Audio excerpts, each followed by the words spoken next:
Singapore's latest population figures show that fewer citizens are tying the knot, and families are also getting smaller. While there was a slight uptick in births, the country's total fertility rate remains low at just 0.97 in 2024, well below the replacement level of 2.1. Still, the total population has hit a record high. Muhammad Bahajaj has more from the latest trends.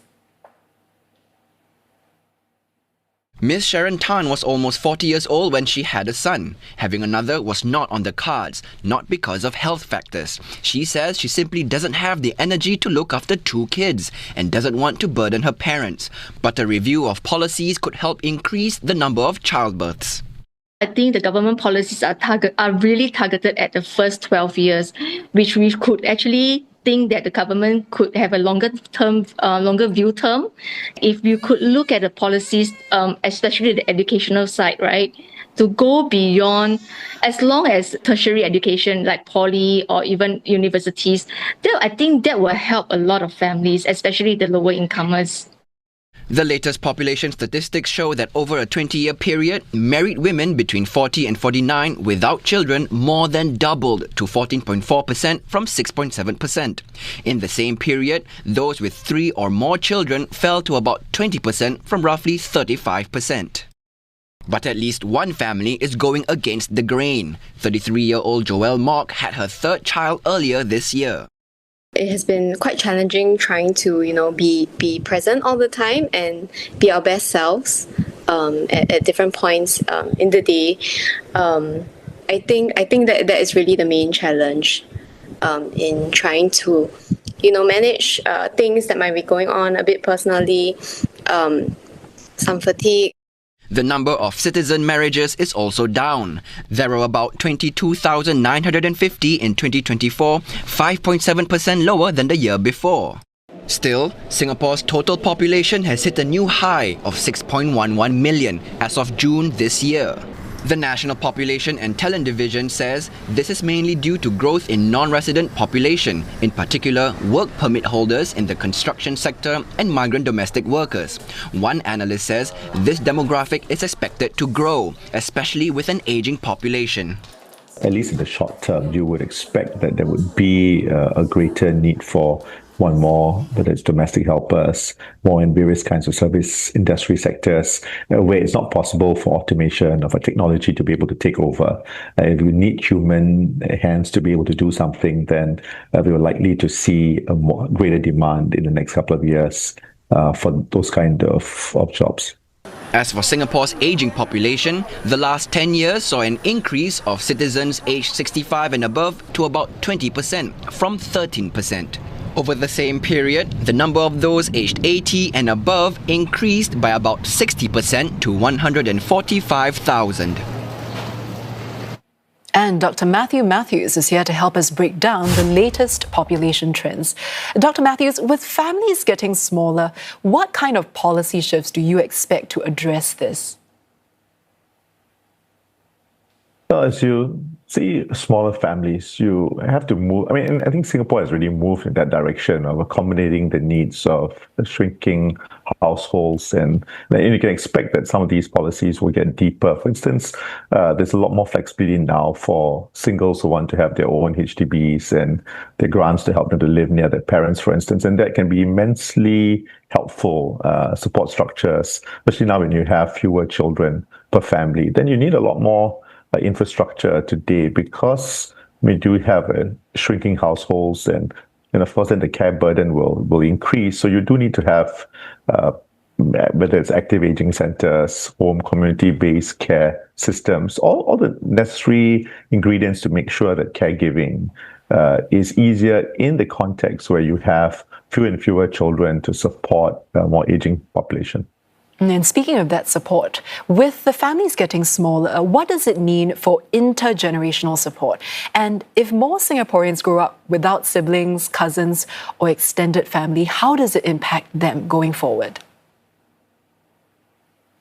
Well, when the family network starts to thin out, we really then need to depend a lot more on pooling of resources, whether it's the state, the community, even the market, is ultimately going to shoulder a lot more responsibilities. So it will no longer just be family as the default arrangement. But I mean, obviously, we will continue to see family will be first, but it will be well supported. And of course, you need to have good policies, whether it's those policies to ensure that the financing of whether it's MediShield or retirement adequacy type of programs are good enough so that you can reduce the reliance on siblings or kin to take care of those issues, and also various kinds of programs to ensure that workplaces are a lot more conducive for people to be able to take time out to take care of caregiving needs.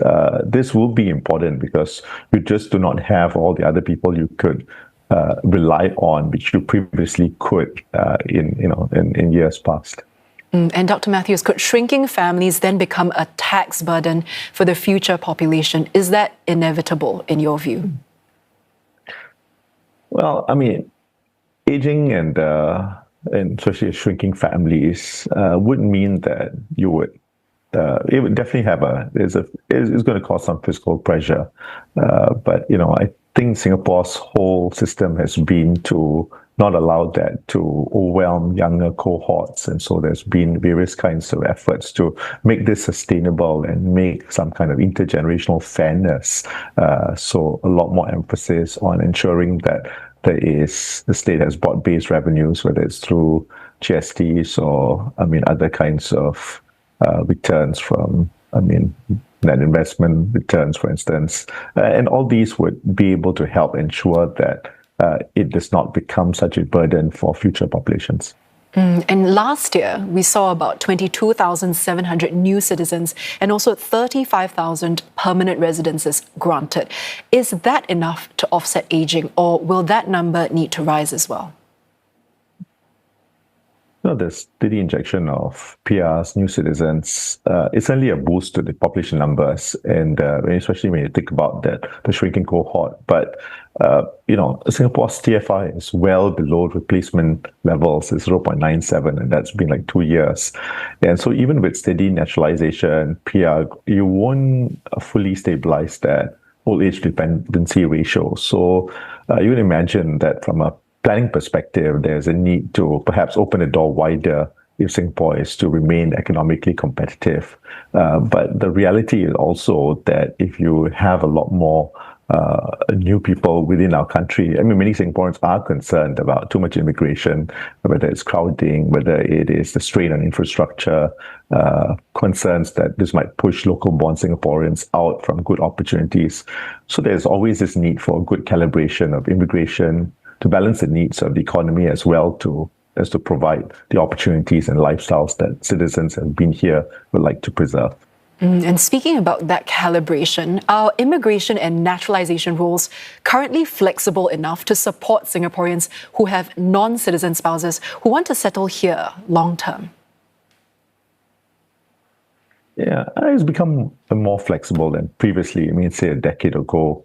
You now have things like LGBTQ+. You have various kinds of systems you can go on to online and check whether an individual foreign spouse would be eligible for various kinds of long-term residency. And these are important augmentations to the older schemes, and with work privileges, longer validity, and there's that possibility that a foreign spouse who would live here and who would work here and who would see Singapore as their long-term home and put their roots here, there's that potential for permanent residency and subsequently citizenship as well. And overall, Dr. Mathews, do you see Singapore's population growing? And if so, by how much and by when? What is your best estimation here?